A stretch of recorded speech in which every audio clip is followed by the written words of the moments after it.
If you're staying home, you're gonna do some guard duties, doing some yard patrol. Yeah, Newfie's gonna stay home. I'm going to a spot where I can't leave her unchained, so she's gonna stay here. She's gonna have the yard all to herself. She's a good girl. She knows how to stay. Doesn't go off the yard. I left her some treats, some water, and we're off. We're gonna do a 12-mile hike. What's up, Jip? Good job, Jip. Let him have it, Jip. Good job, Jip. Look at this crew. 1, 2, 3, 4, 5, 6, 7, 8, 9, 10, 11, 12, 13, 14, 15, 16, 17, 18, 19, 20, 22. Hey, what's up? How's it going? Thanks for watching my channel. Today we're going to be filming the video for Hiker Fitness Challenge number 3, which is going to be an 12-mile hike. A 12-mile hike. I'm going to use this hike to show how I use Google Maps as a kind of baseline to look for interesting things in the mountains, in the wilderness, in the forest, in the desert, off trail, on trail. Google Maps, the satellite imagery is fairly clear. You know, I've personally seen structures like what we're going to go see today, which is a Native American tower. I've seen those structures on satellite imagery, and you know, they're probably 12 by 12 size, so you can spot some really cool stuff with Google Maps and using that tool to help you pick out your hike and map your hike, etc. So we're going to be doing that today. I got my dog Gypsy with me. My lab is at home. As you saw, she's going to take care of the yard. And, you know, I'm always conflicted. I've always, you know, brought my dog. I'm that dude that always brings his dog everywhere. So I've always, you know, brought Newf with me all the time. But, you know, she's getting older now. And this section we're going to hike today, I can't leave her chained up like I did in the last hike, because it's somewhat close to the road. And if she got loose, it would be dangerous. So instead of bringing her and leaving her in the car, which, you know, it would be cool too, she'd get the smells of the forest and the desert, and she'd have a good time just hanging out in the car. But, you know, she's not going to get any exercise in the car. So if I leave her in the yard all day, she'll kind of patrol around, she'll get up, she'll walk around. I left her some chicken wings in a couple different spots, so she'll find those. She'll hang out with my cats. You know, she'll be a good little guard dog. And I'm gonna hike this 12 miles with my little dog, which is cool. Okay, setting up here. Got that road right there. It's unpaved. What up, Jip? That's the road we're gonna take to access the wilderness. Have a handgun, 9mm. Have a DeWalt 20-volt battery. Got the GPS going. 67325.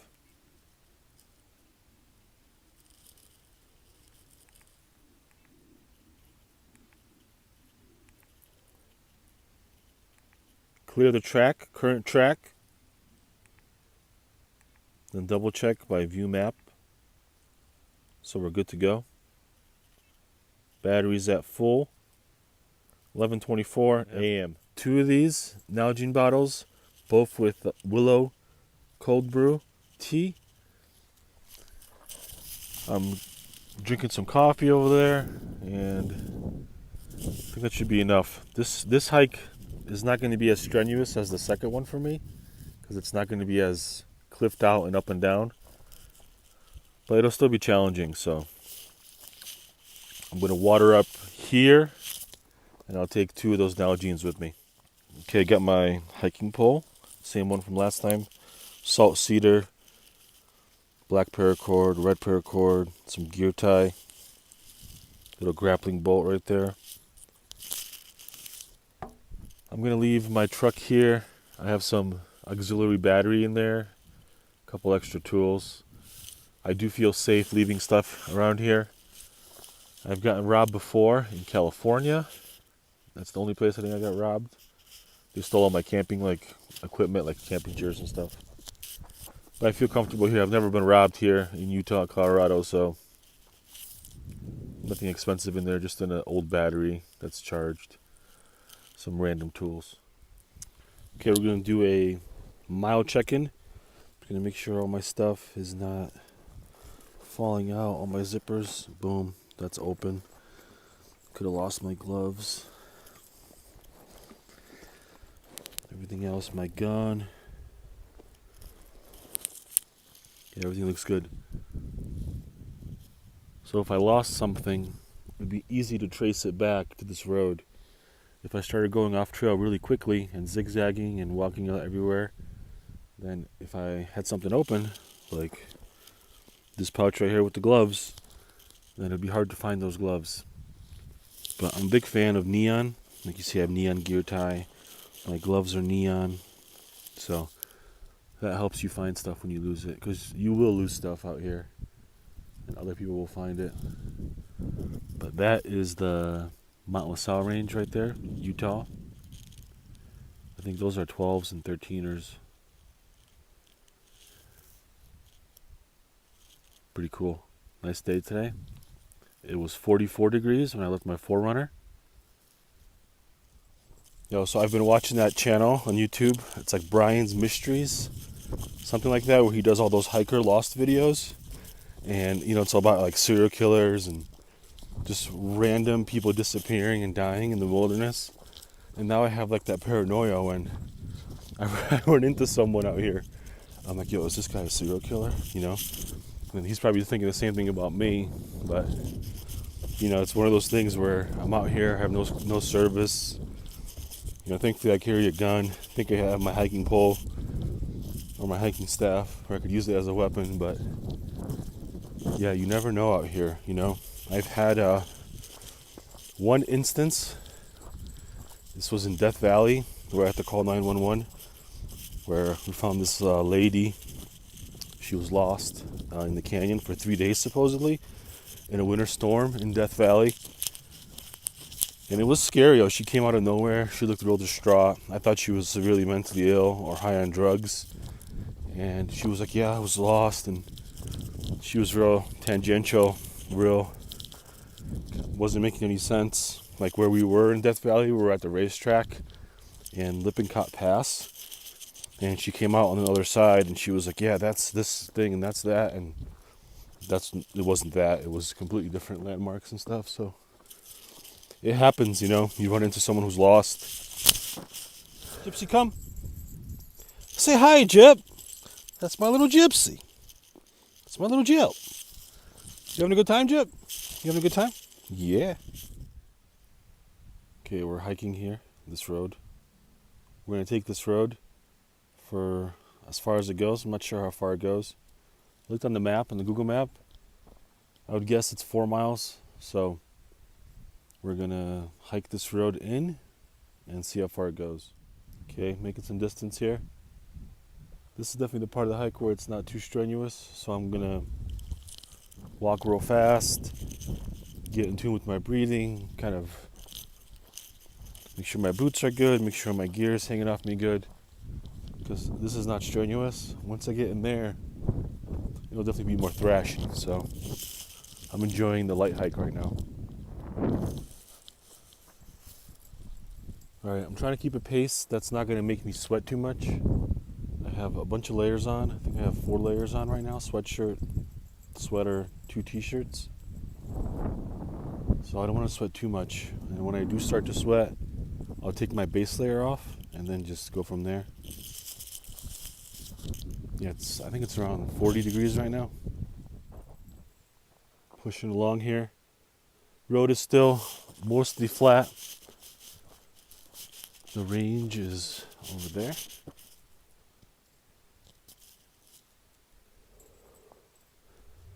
Yeah, it's nice sunny day, a little bit of cloud cover, but the sun is definitely keeping my head warm. I'm going to stop probably in half an hour, layer down, water up, see how far this road goes. Okay, here's the update. I'm on this road. I've never been past this section here. I've been in this canyon before, but I've never passed that ridge. So this is all new to me here. So we're just gonna get a look-see here at the canyon.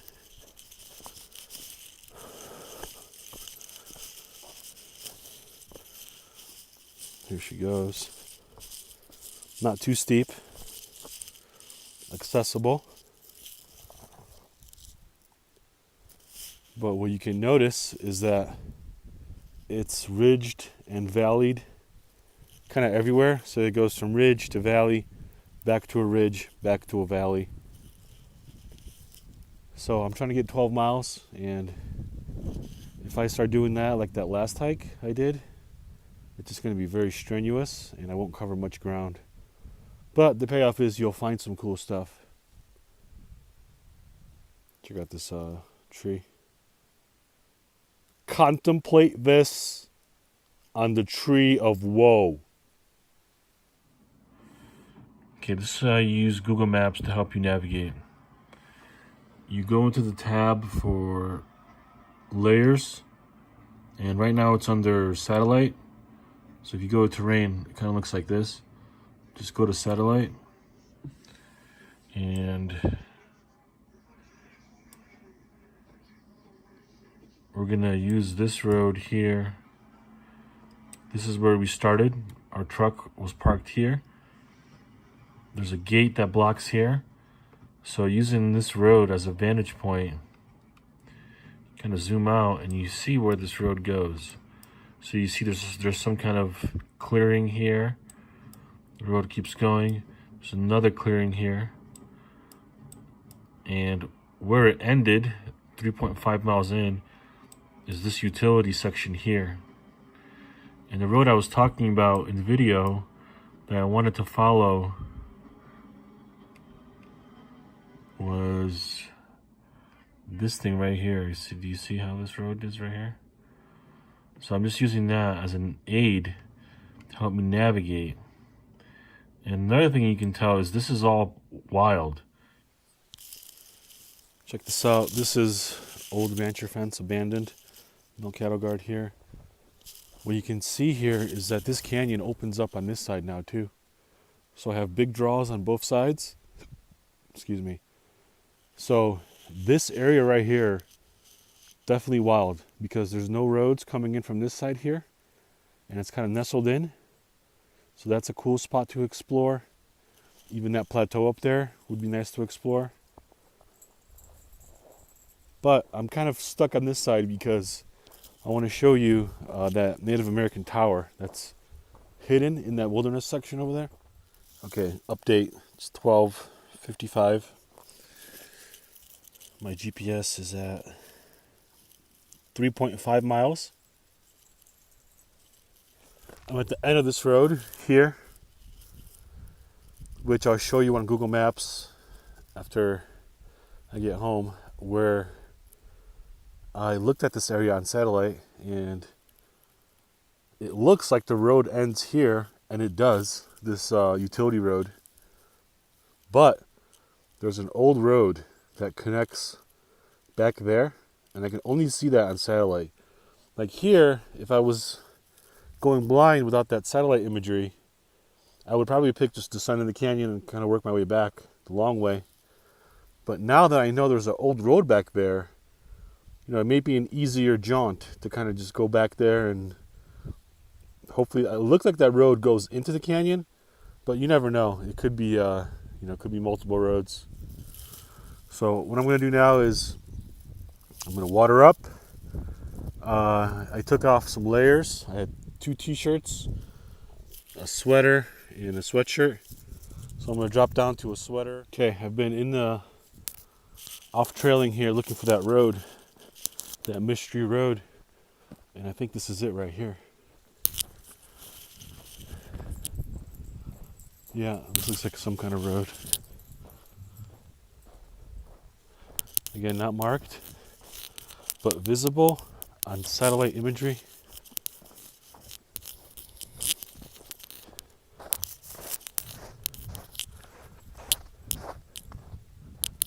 Yeah, definitely it looks like It was cleared probably a long time ago and then reclaimed by the BLM, public land people. Which is nice because I tell you, this section here is incredibly thick with deadwood, standing dead, and brush and live trees. So I'm enjoying this wilderness road here for sure. All right, hiking this road. Definitely utilize the roads if you can. If there's mud off trail, it'll save you a lot of time. I mean, look at all that work it took to clear all this out, you know, all these junipers, all these pinon, all these heavy hardwoods. And this road, I think, ends somewhere here. And then it connects down to that canyon. So I'm getting cliffed out here on all sides. So I'm going to have to find a way down. And on satellite imagery, it looked like it goes further and then it kind of swings east or left as I'm hiking this way. So I'm going to explore that side, look for a way down, and keep my eyes out here. I haven't seen any tracks. A lot of times, even far in, you'll see cattle track everywhere. But here it looks pretty virgin. Everything is unmarked. So high probability we'll find something cool here. And my goal today is to find that Native American tower in the wilderness. So we'll keep an eye out for that.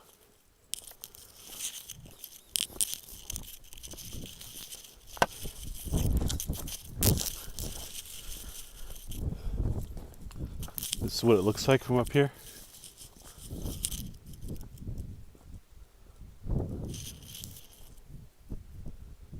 Yeah, lots of up and down, lots of up and down.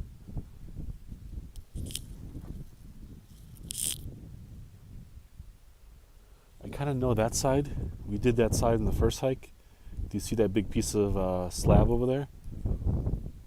That's where we ended that hike and went up that ridge on that side, that tucked in ridge over there. But nonetheless, I know this area is far to get into. And it's definitely easier to take this road in than to do that backside because you see how steep it is over there. But there's a road over here. I know that road was there. I've off-roaded that road up until that section over there, and it gets too freaking rocky and it's too dangerous for my 4Runner to risk it out there. But I like this valley here because I can kind of crest in and out and choose when to drop in. There's definitely steep sections, as you can tell over there, and I want to avoid that because it's just going to kind of trap me in. But that tower is somewhere in there, and I'm pretty sure it's over that ridge, so I'm not sure where we're going to go, but we're going to explore a little bit here. Again, this is rock crevasse. This is about a 10-foot drop. Avoid hiking at night, especially when you're on the cliff edge.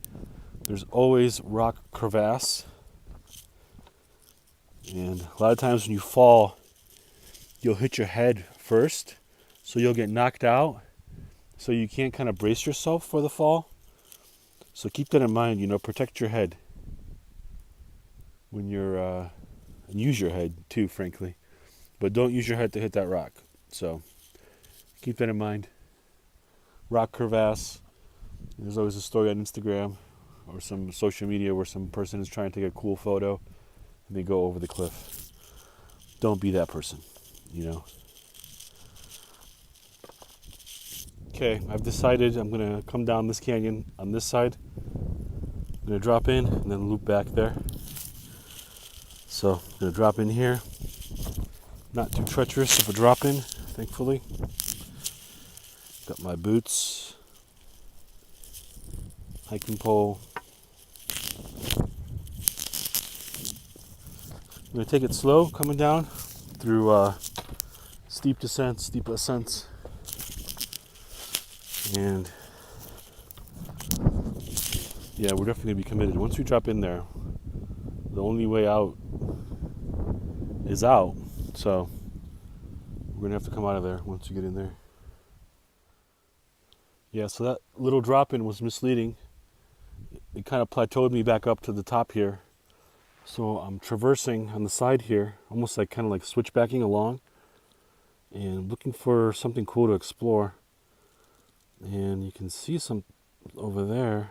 Can you see that? That right there? You see that? It's like a little shelter, it looks like.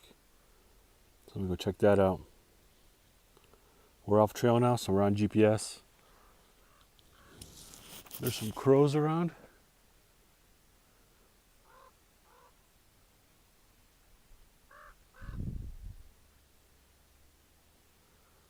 Something dead around here probably.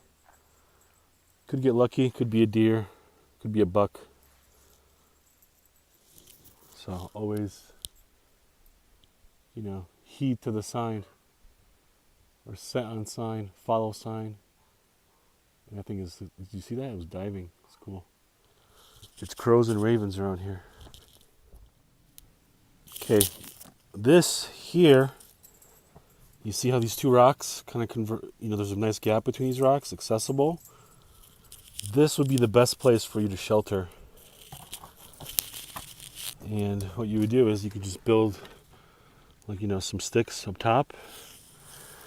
And if you built a fire here, it would reflect the heat really well. And it would keep you out of the wind. So it wouldn't throw the smoke in your face. You would have plenty of nice fresh air that's not windy. So this is definitely a good spot to build an emergency shelter. Is there an egg in there? I can't tell. I'm not going to put my finger in there because my scent will stay on there, so I don't want to do that. So I just want to see if there's anything in there. I don't think there is. Chip, so what do you got? Also, another thing is this area will also preserve whatever's in here really well, because everything in here is protected from the elements like water, mud, wind, the seasons. So if there was a bone in there, it could be a fossil type bone, or old enough to be really old. A lot of times what will happen is the mud in the seasons will kind of suck everything in and then cover it back up with wind, and the dirt will cover the mud through the seasons. And things get lost, things get buried. You see a lot of people on YouTube with metal detectors finding cool stuff as they dig for it. So this area you wouldn't even have to dig. There might be something in there. So that being said, let's see what's in here.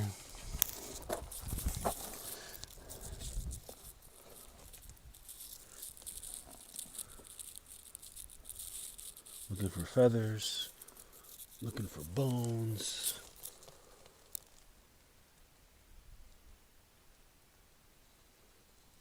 Can't see anything particularly special. Also keep in mind too, when you're in a desert, you don't want to dig for stuff with your hand, because there's a high likelihood there's cactus needles. Cactus needles are almost like tumbleweed. They kind of tumble all over the desert and end up in places like this, like ravines.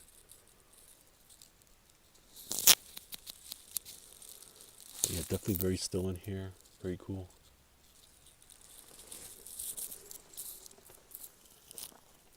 I'm exploring this section here. Not getting much luck on the cliff house or any artifact. And I'm guessing that is because I'm too far away from water.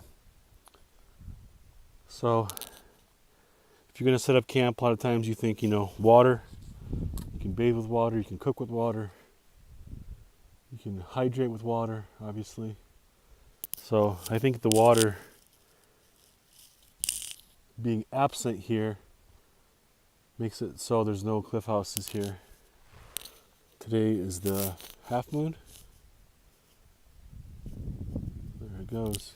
Moon and sun. Same sky. Okay, I was over there and I couldn't get down. And you could see why. It's all cliff over there. So I've come down here, and this is how I'm going to descend. What do you think, Gyps? We're going to go down here. This was the only spot we could get down to. Everything over there is too treacherous. So, keep that in mind. Don't commit, don't get fever to come down or up, because you just got to take your time. Okay, I'm in the valley now. See how quickly you get blocked in. I have no range of vision past that little ridgeline here. Getting boxed in canyon.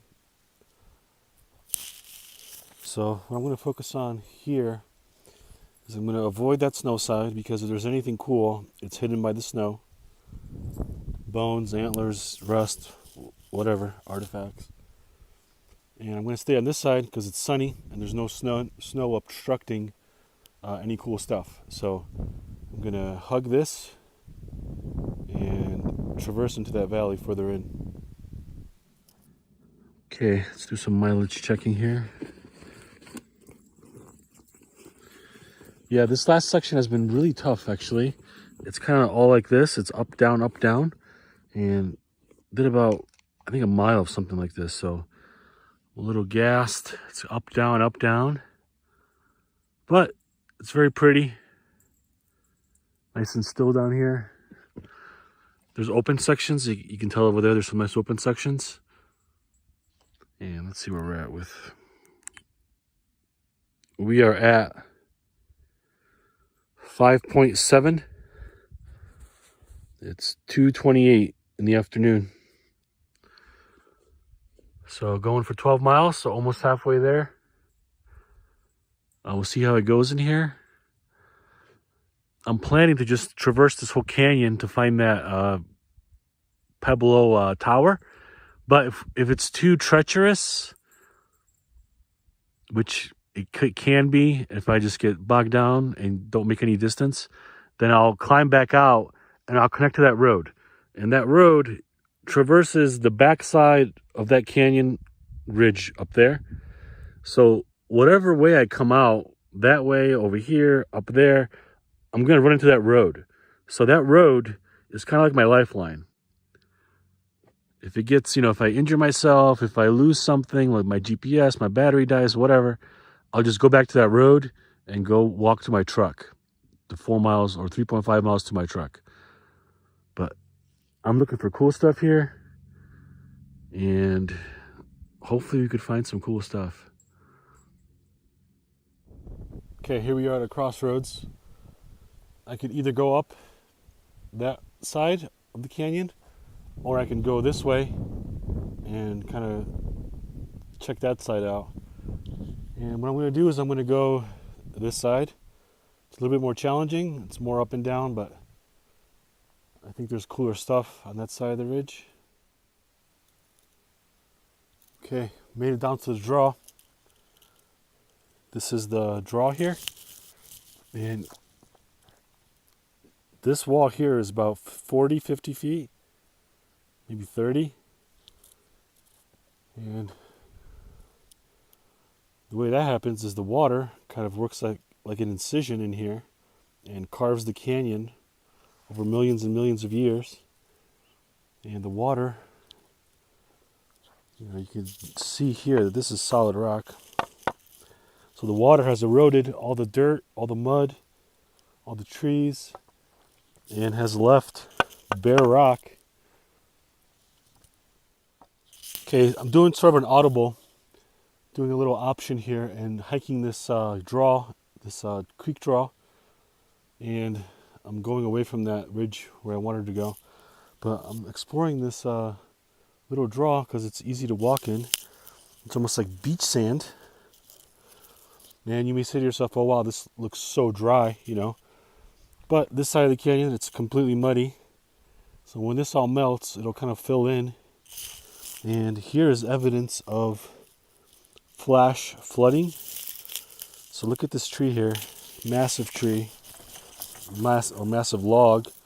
And there was enough water here where it went up to here, right up to here, I would say. Because it pulled this log down the draw. So there is flash flooding here. So you can see signs of it. Okay, going back up that ridge. This is what it looks like. It's fairly steep. Snowy, but not too muddy. Nonetheless, a lot of good cardio. A lot of good strenuous hiking. So we're going to push up this little ridge. And after this ridge, there's going to be a drop and more ridges. Check this out. Getting lucky here, finding a road in this canyon. Not a very good road, but a road nonetheless. So now we have a dilemma. Do I follow this road and hope it turns into the valley where I want to go? Or do I just go up through this thick, high desert terrain? So what do? Do I go up the terrain? Or do I take the road? The road goes down. Huh.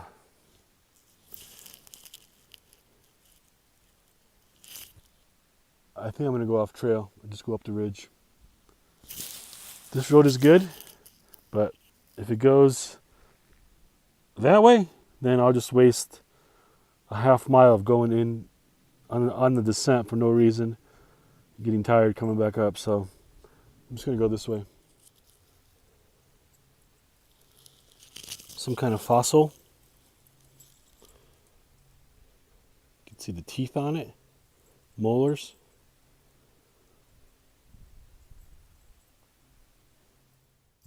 Okay, here we are. We're sitting here on this ridgeline.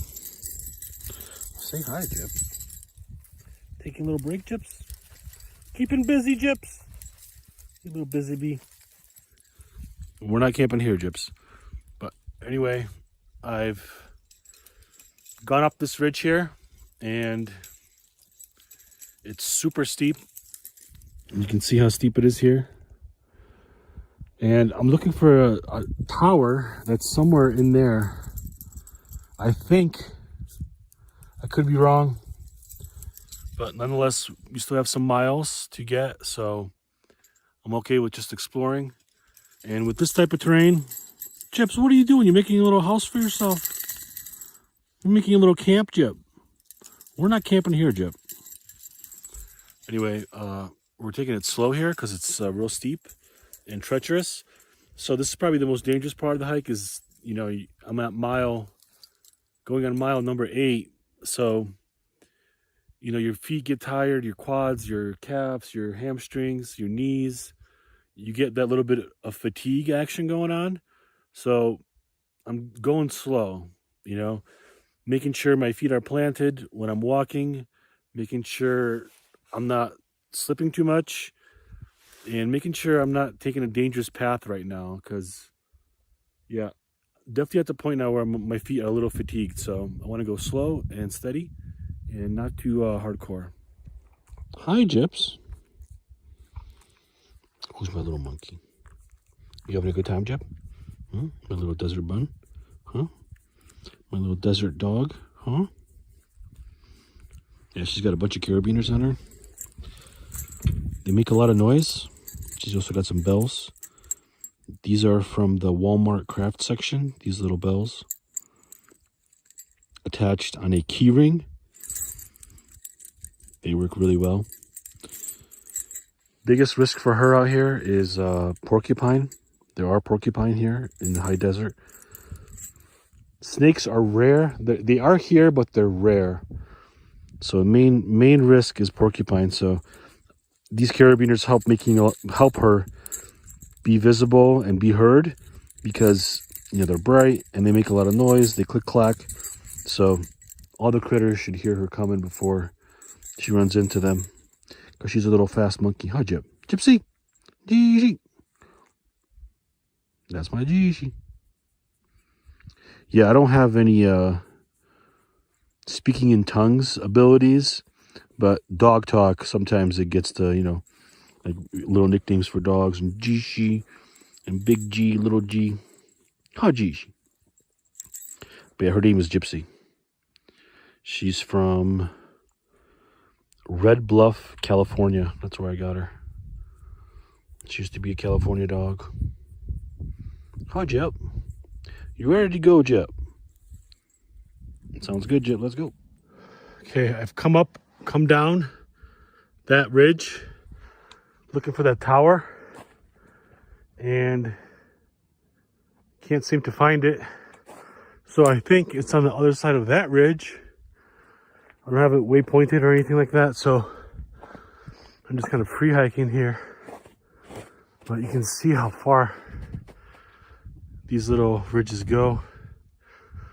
And they're always slippery because there's snow on this side. And in the draw, there's mud. So it's kind of hiking like this. Looking for cool stuff, you know. The mountain's going to make you earn it, so after getting gassed here. But still going. Looking for that tower.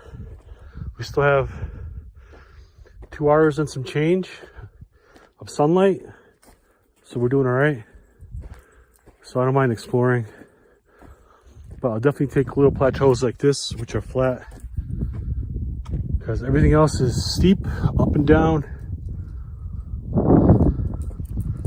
Chips, what are you doing?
All right, I'm boxed in this canyon. I try to come up here and find a way out, but it's a no-go. It's too steep. So I have to go back down, no choice. So that's what we're gonna do. We're gonna go back down. Maybe skirt the side canyon. But this stuff here, I'm not going up that. There's just no way.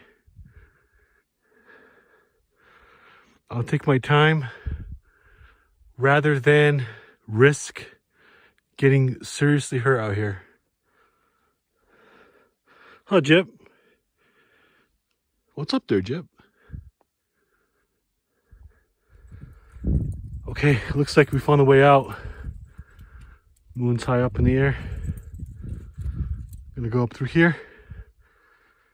And then I've given up on my search for the tower. So what I'm gonna do is I'm gonna find the road, hopefully, quickly, and then junction off the road. Because I kind of know what section off the road that tower is. And obviously I was wrong here. So I'll give you a vantage point. We came off all the way over there. Came down like this. Hugging the ridge. Coming back up the draw. Hey, progress update. I've come up out of this valley. I'm looking for that tower, but it looks like it's futile at this point. I can't seem to find it. I checked my GPS. It's 5:01 and I'm at 8.7 miles, so I have 3.3 miles to go. So I'm not gonna get, summit fever. I'm not gonna try to drop into this valley at night to look for that tower. But maybe I'll get lucky and I'll see it from that ridge up there. But you can tell this area is very kind of homogeneous. It looks all the same. Ridges, valley. So when you're inside, you really can't tell where you're going. You're kind of blocked off by the canyon walls and the trees. So from up here, I can tell what's going on up here at least. And like I said, that road is over there. So I'm going to start going towards that road side because I only have an hour of sunlight left. And I do have lights, but I don't want to be, I don't want to be walking stuff like this when it's dark. So no summit fever, so let's hope we get lucky and find that tower. Maybe get a view of it on the way back. But yeah, this is one of those calls where, you have to turn back. If it's not safe, if you're wandering all day, if you're low on water, like I am right now, you have to go back. There's no, you can't be a hero out here by yourself. So, you can always leave the hike for another day. And, if I don't find the tower, I still found a lot of cool stuff here today. Like one of them being cardio, being some fitness, some walking, some fresh air, some time with my dog, some cool photos, some cool views. I've never been to that section ever. So it's, it's always cool to explore a new place you've never been to. It's, kind of one of the best parts of being in the woods, being in the mountains, being in the forest. So, but all right, we're going to start going back now. It's getting windy. I'm doing all right. I'm not sweating too bad. I have sweat through my sweatshirt and my 2 t-shirts. So I'm going to just keep it going, keep it moving. But it's not too bad. The wind is not what it can be. A lot of times the wind here is around 30 miles an hour. And right now it's probably around 5 to 10, so I'll take it.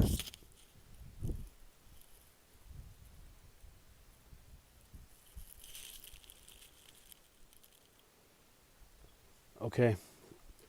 I've tried to go up that way, but I'm getting boxed in with this canyon here.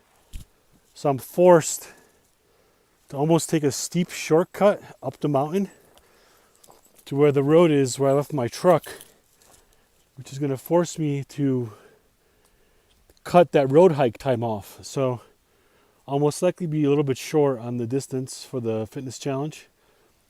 But once I get to the road, I could just, do a couple miles on the road and get the 12. But I don't want to go into this canyon right now because I'm gassed. And I know it's going to be super steep in, super steep out. And possibly there's another canyon on the other side. I don't know what's there. So I'm doing the kind of safe route, and I'm just going towards the main road. And I want to catch the utilities that run back there. And that utility has the road on it, so then I could hike back.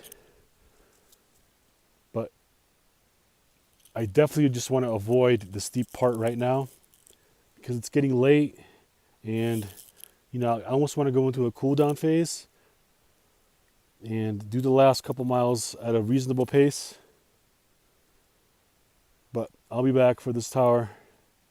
Maybe this week, maybe next week, but I'll be back for it. We'll get it. It's just not going to be tonight.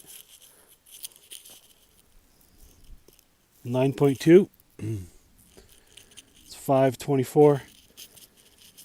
And I've come up to this road where the utilities are.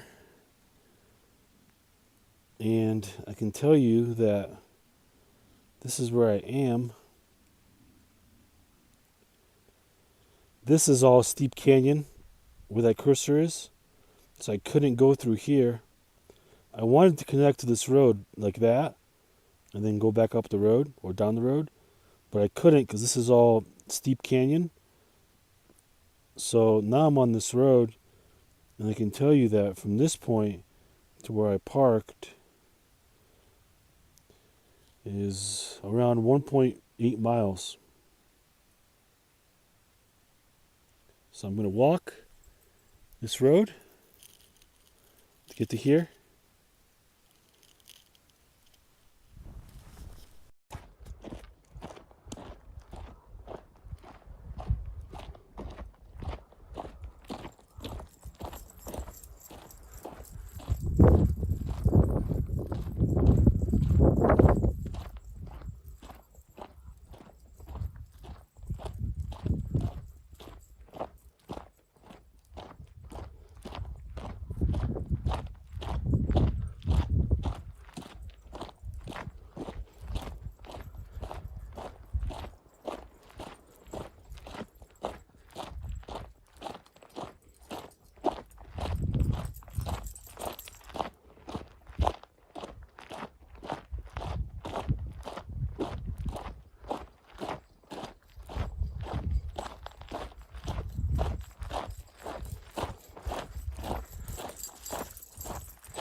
Okay, we're almost done.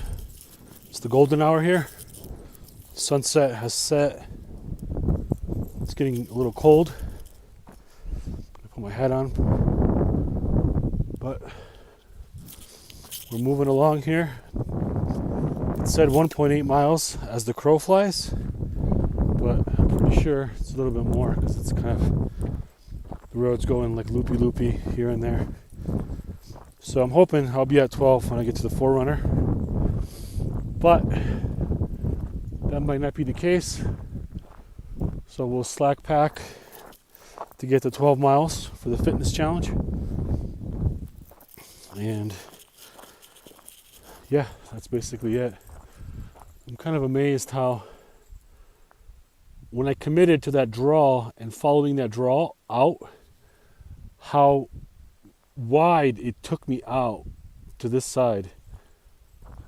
Like it said 1.8 miles, but keep in mind it's down and up, so it's probably longer.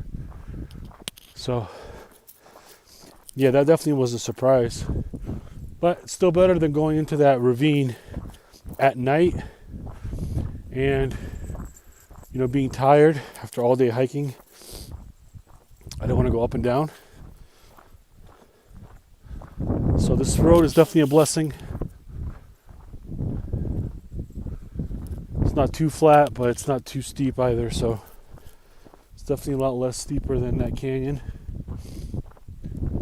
Yeah, we got some cotton candy clouds here. Pinks. We got the moon, half moon up there. And yeah, we're trucking along. Nice quiet day. Today's Wednesday. I work in the app world, so my weekends fall in the middle of the week. But this is the time to hike in the desert. I would say by mid-May, the desert is almost impossible to hike in. Too hot, too dangerous. Sun stays out from 6 to like 8:30, so you get kind of beat up by the sun. And as you can see from my videos, the desert doesn't have much water. So in the hot summer heat, you'll probably have to triple your water intake. Like in the winter, you can get away with, like I had 64 ounces of water today on me, and I drank a bunch coming up here. But yeah, 64 ounces in the summertime, that would be like halfway. Otherwise, you would definitely get beat up by heat exhaustion, by heat stroke symptoms, all that kind of stuff.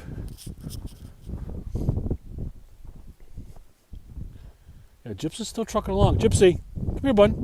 Come here, big girl. Come on, little G. G. Good job, G. Yeah, she's still using her nose, looking for rabbit, coyote, whatever. She's got her nose up. She's got her ears up. All right. Just getting the last of the golden hour here. The truck is here. Looks good. Hasn't been robbed or anything.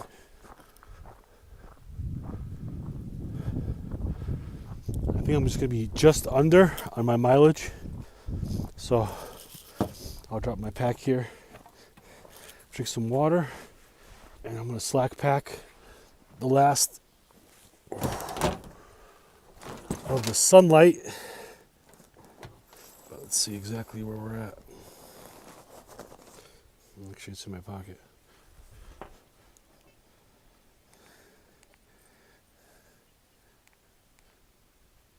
.2 miles, so I'm 0.8 short. So I'm going to bang out that 0.8 now. Take me half an hour probably. But yeah, good to be back at the truck. I have some nice milk in the truck, some whole milk. So I'm going to kind of like protein shake after a gym mentality. Drink some milk, and then just bang out the 0.8.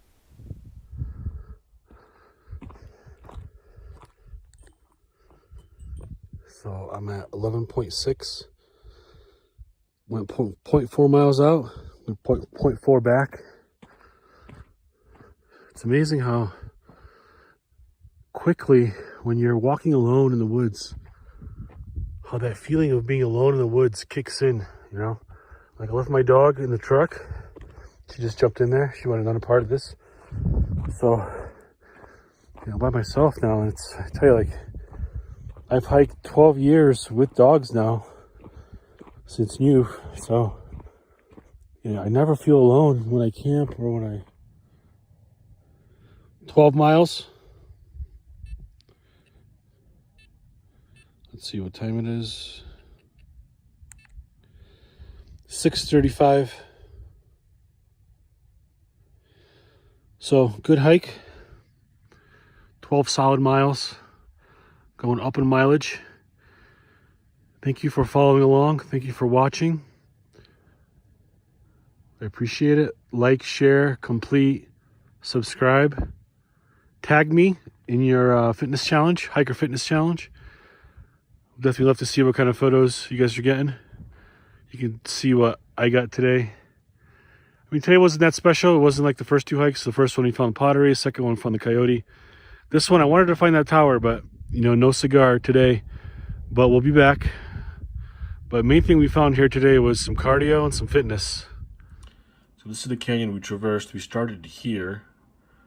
We walked all the way here, and then I followed this road here, and we dropped into this canyon, to this section,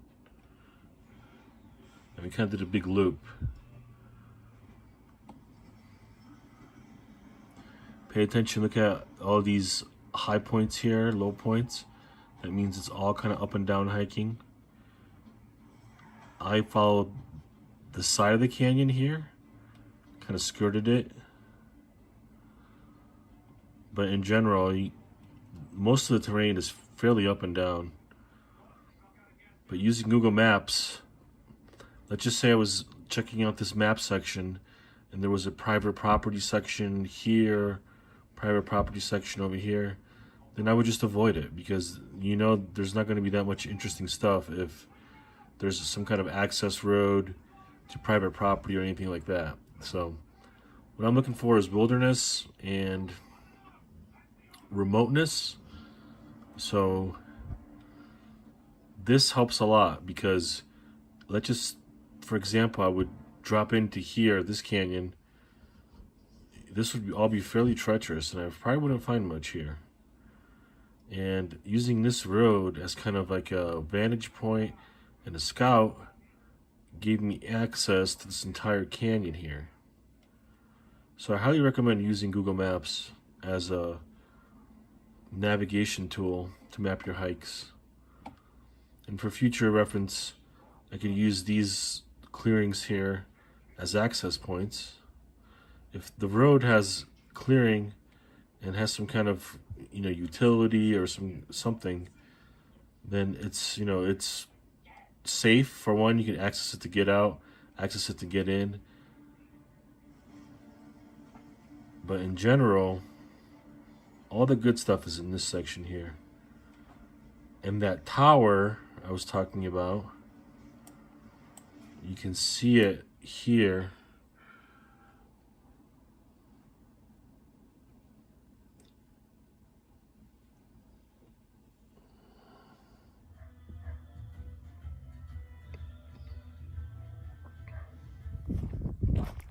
Hey, how's it going? Back to this area a couple days after that hike that this video is made from. So I hiked 13 or 12, I hiked 12 miles that last time to try to find that tower, and got shut out, didn't get to find the tower, got kind of pushed around by the canyon. And I'm back here today to find that tower. So hopefully today will be successful. So this will be kind of like bonus footage. Just gonna look for the tower and not focus on mileage. So I'm gonna find a good vantage point to look for that tower. and scope it out, and then drop into the canyon off trail and find it. Okay, good news. I have found it. Can you see it? This is with no zoom. This is just like regular eye view. So you see prominent cliffs, right? Possible cliff house structures here. But if you look closely, there is a tower right in there. You see that? It's like right there. My phone is a little zoomy, but it's right there. You can tell that's why it's so hard to spot. So we're going to descend here and go find that tower.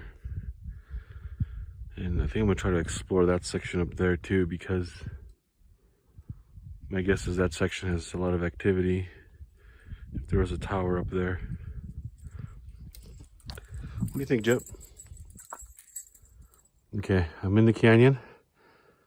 I've located the tower.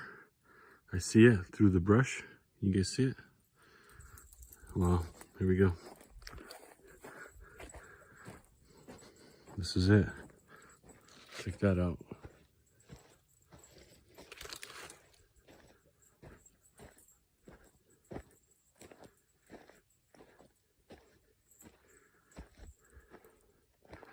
This is really rare because we're not on any marked trail. We're not on any preserved trail. We're not on any marked road. We're almost 3 miles off trail right now. And this is a 900-year-old, somewhere around there, Native American Pueblo Anasazi tower.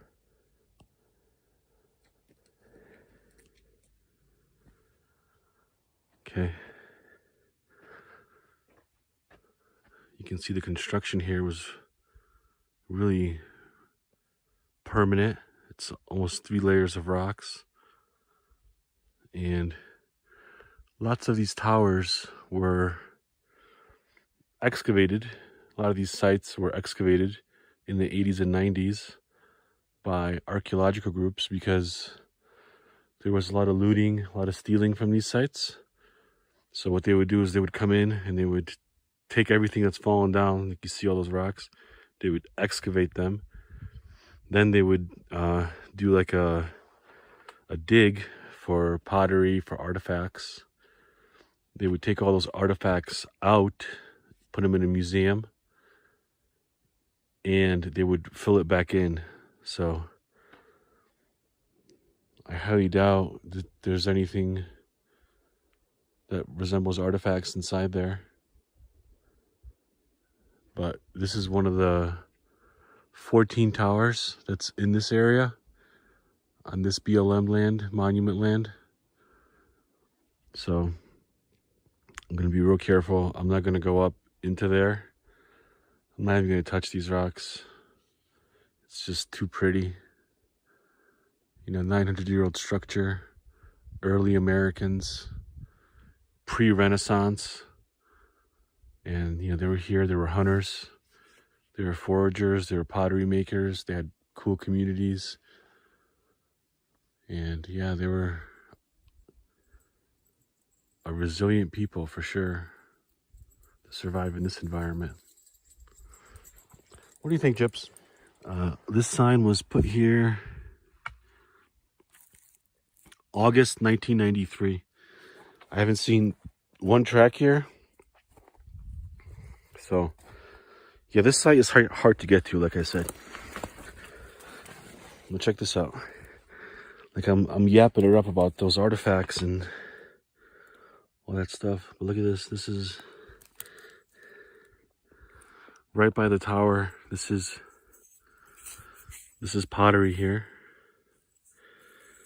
There's three types of potteries that I know, or three types of pottery that I know exist here. It's ones like this, which are kind of like the ceramic with nothing on it. Then there's that one in my first hiker fitness challenge, that big bowl piece we found. That's corrugated. So this is not corrugated. So this was probably used as storage. These bowls. The ones that are corrugated, I think they're considered clay pots, and they were used to cook with. So, also I could be wrong too. Like the BLM, this is a hard to reach site. So this site might not be excavated at all. And the way the Native Americans would do a lot of these sites was they would, if somebody died, they would bury them right underneath the shelter. So, and a lot of the cool ornaments and artifacts are found on grave sites. So this site could have a lot of really cool, pretty artifacts in it. And more pottery here.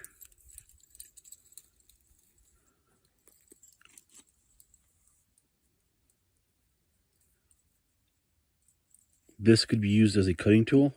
You see how it's like real jagged?